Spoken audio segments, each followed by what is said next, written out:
You're watching Open Agenda. Here's our host, Joe White. Welcome to Open Agenda. I'm your host, Joe White. In the studio with us is Mike Goldberg from Del Mar. Thank you. Yes, sir. Mr. Jim Atkins from Ardella. So Governor Westmore just had a State of the State address, and we don't normally cover state politics here on this show. However, a lot of what he said, a lot of the talking points will eventually end up on our doorstep here in Wicomico County as we go through the budget process, which, just so everyone knows, the fiscal 27 budget is due. It starts July 1st. It's due by the third week of June, but it's going to be rolled out by the county executive in April. You would think that now that we have the audit back from fiscal year 25, that, these budget processes are going on now. We're going to hear about it here in about another 2 months. There's going to be some questions raised, and we still have 60 days of the General Assembly session. Yeah. So we got a long ways to go. What I'd like to do is bring in Dr. Joe Venosa, and I want to break down the State of the State address with Mike and Joe.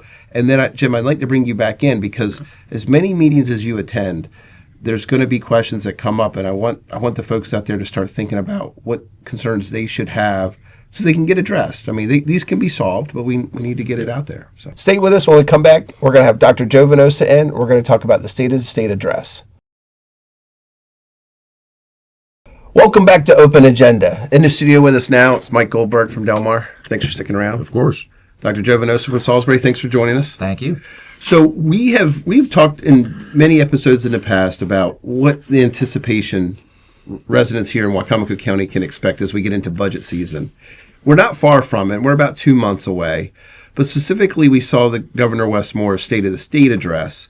And I know that we all feel like there's a lot of impact that's going to come down from the state in the last 60 days of the session. Mm-hmm. And I want to talk about a couple key points he brought up in his State of the State address. Mm-hmm. First, he let it off that he's not looking to raise taxes or fees. Mm-hmm. And we still do have a structural deficit. We are going to prove that we can do more with less. So once again, I've introduced a balanced budget with a general fund that is smaller than the previous year. And in a moment when prices are going up on everything, our proposed budget does not raise taxes or fees on the people of this state.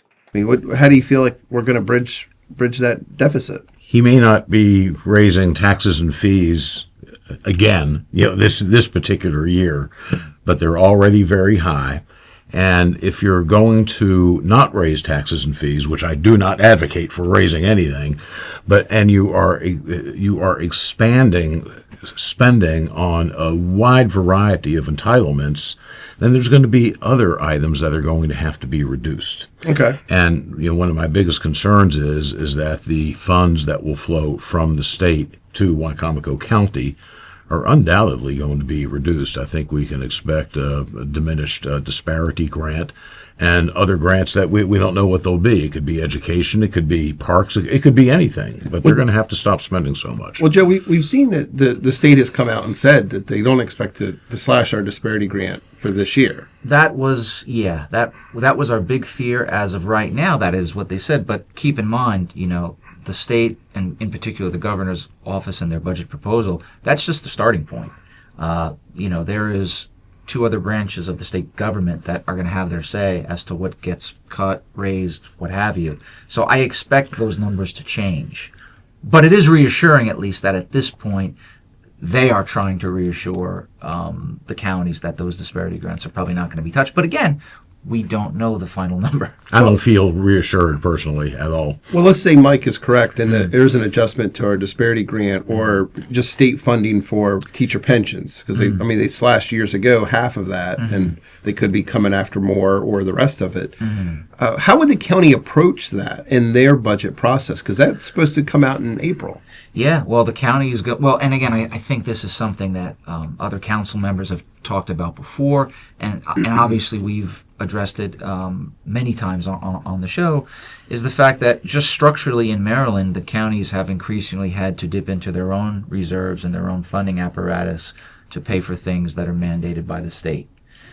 We could call them unfunded mandates to some extent or new obligations, but that is something that is not going away and is going to increase.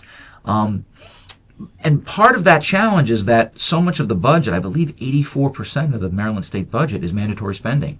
So there's actually very little. There's not a lot of wiggle room. There's not a lot of wiggle room. Yeah. And you know, what we also don't realize is the cuts that do come to the county via our increased obligation elsewhere are also coming with state cuts that do affect local things. For example, you know, one of the big things that I've always been an advocate for is disability services. The governor for the last 2 years has proposed pretty drastic cuts in disability funding models for at-home care workers. So, for example, if you have a relative or a child or someone who has a severe disability and you are their primary caretaker, there's a funding apparatus to help you. Yes. Well, those funds are in jeopardy now. In fact, the governor's budget has proposed, I think, a $150 million cut. So we're already facing cuts that affect people locally. Mike, you and I watched the State of State presentation, and one of the things that Governor Moore blamed was the federal government cutting 25,000 federal jobs of folks who live in the state of Maryland. Because just in the past year, the federal government has fired around 25,000 Marylanders who have federal jobs in our state alone. Our neighbors, our friends, our family. It's the biggest federal job cut of any state in the country, where the president's domestic policy agenda could kick up to 180,000 Marylanders off of health care.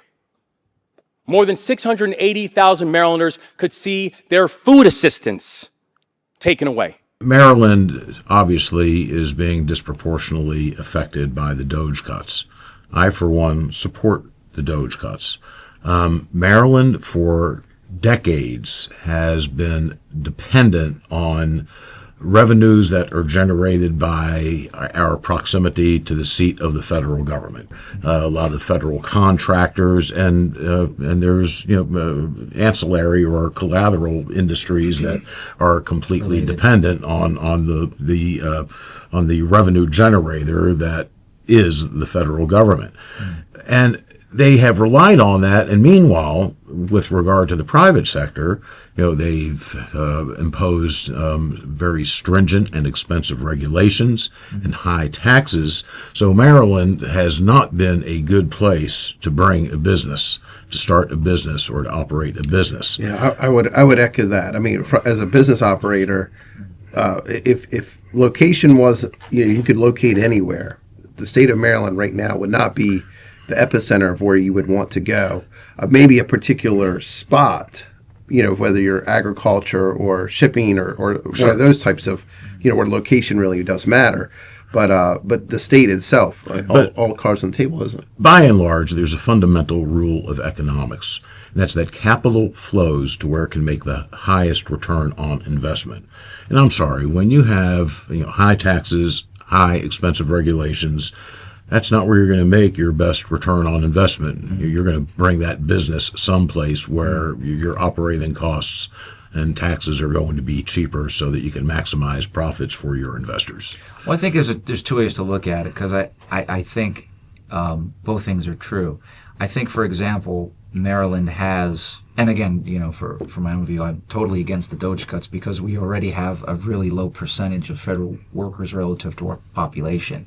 We have less workers now in 2026 than we did in 1970, even though we have more than basically 100 million people. So we're doing more with less anyway.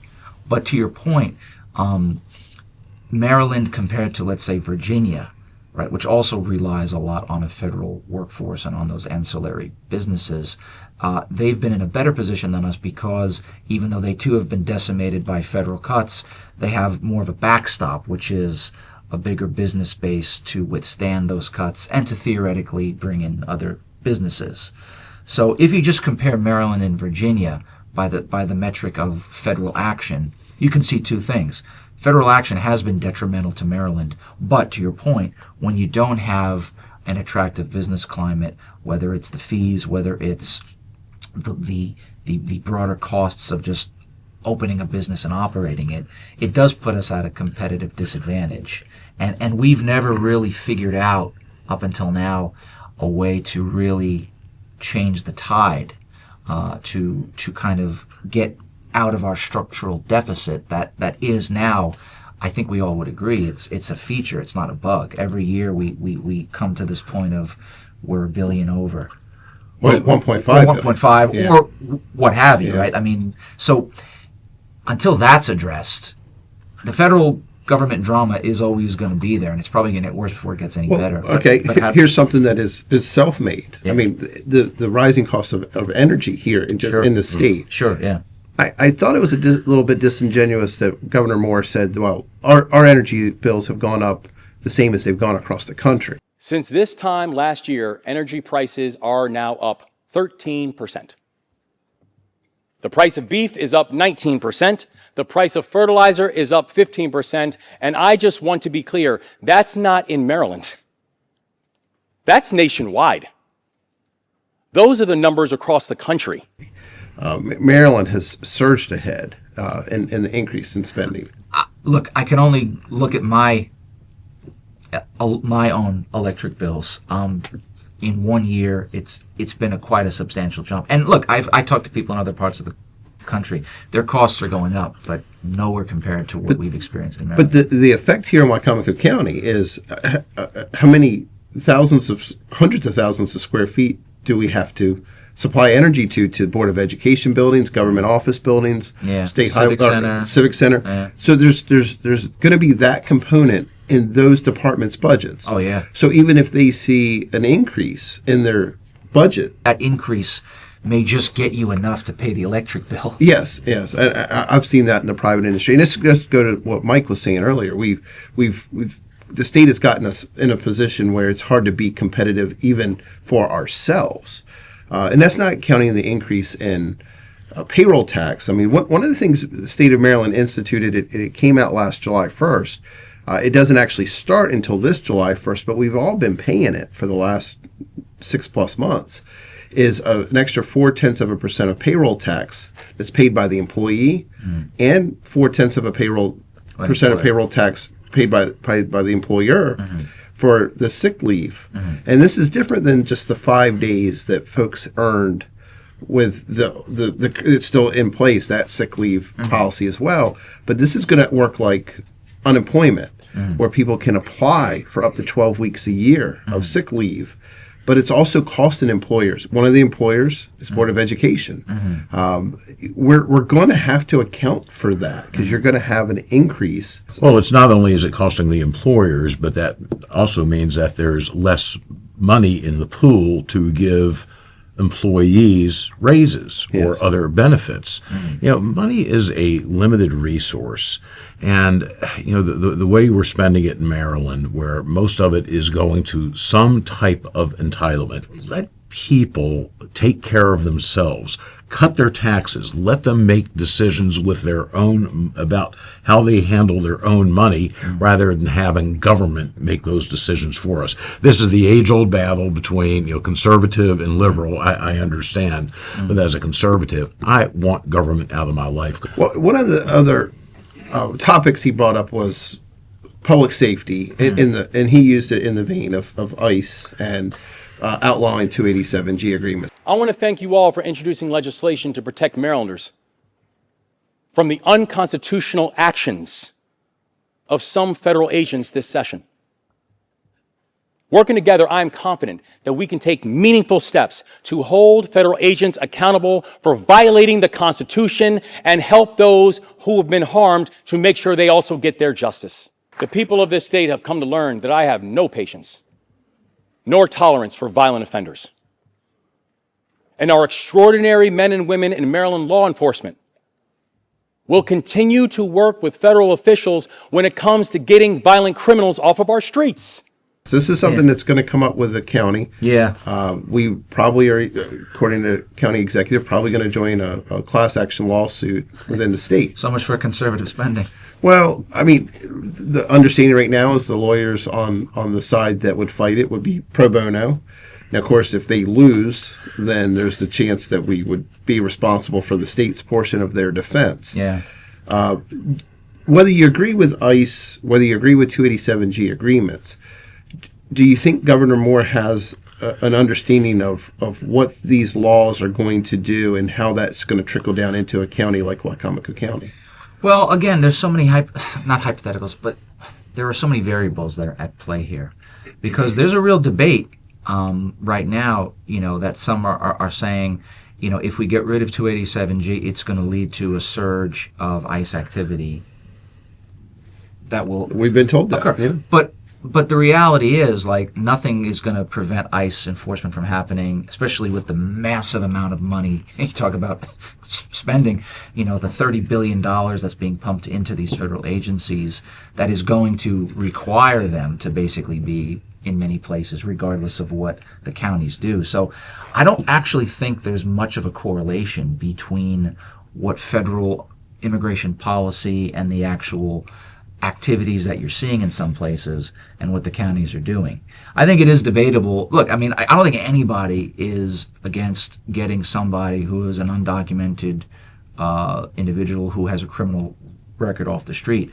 But I do think, from my perspective, the thing that I do have concerns with is that it opens the door to a lack of due process, because you could just be put in the county jail and then you're not even adjudicated, right? That's But again, we don't know. We talked about we don't know what the fiscal ramifications of having more people in our detention center will be. We don't know that, and again, this goes back to the fact that the budget's not even finalized yet. Sure. And so part of that policy, I think we talk about the 287G issue as a political, moral issue, which it is on many levels, but it is a fiscal issue too, especially when you factor in liability.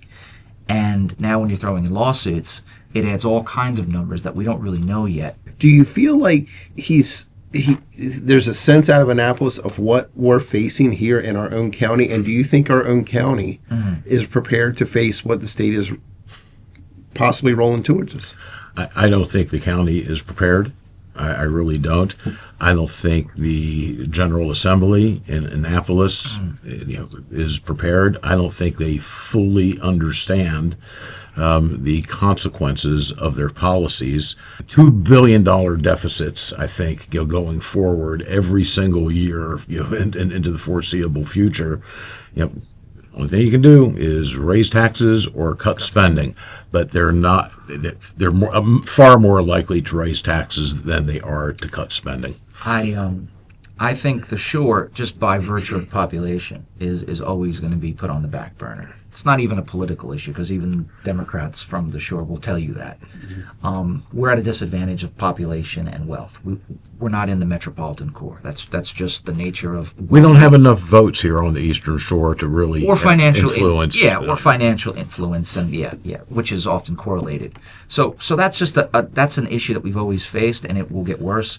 But the thing that I think people aren't fully taking into account, and this is a conversation that applies to both our county executive and the governor, frankly, and all executives in the state.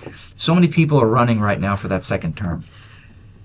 And the wheels tend to come off at the start of the second term. And it's getting through the end of the first term where the setup is. That's a good point. Well, and look, this is why the governor is never going to say that we're going to raise taxes the year before the election. Yeah. It's the same reason why, I'm probably, as a state worker, hopefully might get a 1 or 2% COLA. We joke that we actually call it the election year COLA. Here's your pennies now, because it may not come the year after. Okay. And so there's a lot of posturing just because it is election season. So the promises, whether it's the executive is making in her budget or the governor. Promises from a politician, especially one who's been in office for more than one term. Yeah. Those promises and $2 will buy you a cup of coffee. Well, there's an old expression, right? That it's a fact that nearly every first-term politician spends about 1,500 days thinking about a second term. Okay. Well, thank you both for your insight. What I want to do is I want to bring in Jim Atkins, because really, at the end of the day, for Wicomico County, we need to have our citizens ask good questions as we go through this next budget process. Understanding the state challenges, but also understanding that it is an election year here in Wicomico County as well. Sure, yeah. So, Mike, will you stick around? Sure. All right, so stay with us. When we come back, we're going to bring in Jim Atkins. We're going to ask him what questions we can expect to be raised during budget season. Welcome back to Open Agenda. Back in the studio with us is Mr. Jim Atkins from Mardella. Thank you. Mike Goldberg from Delmar. Thanks for sticking around. Yes, sir. So we had a chance to talk to Dr. Jovanosa about the governor's State of the State address. And, ultimately we're concerned how this is going to affect Wicomico County. And Jim, you have been attending almost every county council meeting now for several years. You've seen this budget process in non-election years. And we're going to have, there's going to have to be some debate. There's going to be some give and take. We've already seen the capital improvement plan come out, and it's got some pretty extraordinary numbers in it as well. How do you think this is going to roll out, and what questions will you be ready to ask? Well, I think the biggest thing that I want to know is, can we separate what the county has to have, the necessities, from the wish list? Okay. And, we've talked about it before. One of the biggest things that it's not in the CIP because it doesn't need to be are these EMS chase units. Okay. And, that's probably a $5 million, $6 million item that we're looking at getting. And that has to be addressed. That's a necessity. Okay. The school security systems are necessities. Well, and there's a capital component to that and an operating. And an operating, and it's going to go away. We've got the collective bargaining for the FOP going on right now that we don't have a clue what that's going to cost. So we've got a plan for the expenses that we know are coming that we're going to have to pay. And if there's money left over in the county after that, then there are some projects that we can address. But those projects should not be on the top burner. Well, and I think we all would support making sure our sheriff's deputies are well funded, well paid. Right. These FOP negotiations, we saw this 2 years ago. They actually got completed late. They got completed late. Which would be in May. And by May, we're only 30 days away from the budget needed to be ratified, right? 30 days. Mike, talking about accounting for numbers, I was actually just at the Delmar Town Council meeting this past week, and Delmar High School is actually putting in the weapons detection system in their high school because that's part of their independent school district. Mm-hmm. Ironically, the elementary school is in the Wicomico County School District. When you hear things like $1.6 to $2 million for weapons detection systems on the capital side, possibly $4 to $4.5 million on the operating side to pay for the additional staff to run these machines to get the kids in and out of school. When you also watch Westmore's State of the State and you know that we're going to have some unfunded mandates, where will you start to prioritize, or how should someone that doesn't go to every county council meeting prioritize some of these projects? In my opinion, public safety is the number one imperative of government. So, I certainly advocate for the weapons detection systems. It's a shame that we have to have that. When I was a kid, you didn't have to worry about such things. Yes, we have to spend the money on this, and it's doggone it, it's a waste of money ultimately, because only to the extent that we have to deal with so many bad people today that we didn't used to have to deal with. It's unfortunate. Public safety, job number one of the government. For the federal government, it's protecting our shores, and for the county government, it's protecting our schools and the general population from crime. Jim, in the last segment, we talked about energy bills, and that's going to affect every department. Yes. Even the government office building itself. I mean, there's no way that's costing the same amount to heat and air condition as it did 2 years ago. No, that's increasing, and they're talking about these AI buildings that they're going to need and how much energy they consume, and there's a problem somewhere. I mean, we want to talk about, the state wants to talk about 5% of the farmland needs to be converted to solar energy. No, I'm sorry. If you want to put a regulation in there, put a regulation in that every industrial building has to have solar power on its roof to power that building, or at least partially building. Put solar, just like you got it at Warwick. Put it in the parking lots. Cover up the parking lots. Don't cover up the farmland I in this like- county. I will say I like that better than covering farmland, but if you do regulate that any new commercial buildings have to have solar, you're increasing the amount of money it's going to cost to bring business in. And that may prohibit, especially with a county that the cost of living here is lower than it is in Baltimore. I don't believe that the alternative energy generating schemes are really viable at this point. I don't think the technologies are there. Every solar panel that goes up, whether it's on a business or on a home, is already subsidized by the federal government. It costs more to generate electricity through solar or wind than it does through more traditional forms of energy generation. One of the problems we have here in Maryland is that our domestic energy production by traditional means has been reduced. We're relying on energy that's actually generated outside the state. Most of it in New Jersey and Pennsylvania. Yes. And we need to be looking, especially with the advent of artificial intelligence and the enormous energy demand that's going to create. And we do need to move forward with that, or we're going to be behind the eight ball. Exactly. So we have to look at viable alternatives. And locally here, we've been dealing with the offshore wind. It costs 4 or 5 times more money to generate electricity through offshore wind turbines than it does through a gas or coal or oil power generating station. But how many years have we been talking about this? And yes, it's not the best solution, solar and wind. But every time you start working on something, the next administration does away with it. So then you're back at ground zero. We've got to do something. And we can't, you talk about kicking a can down the road.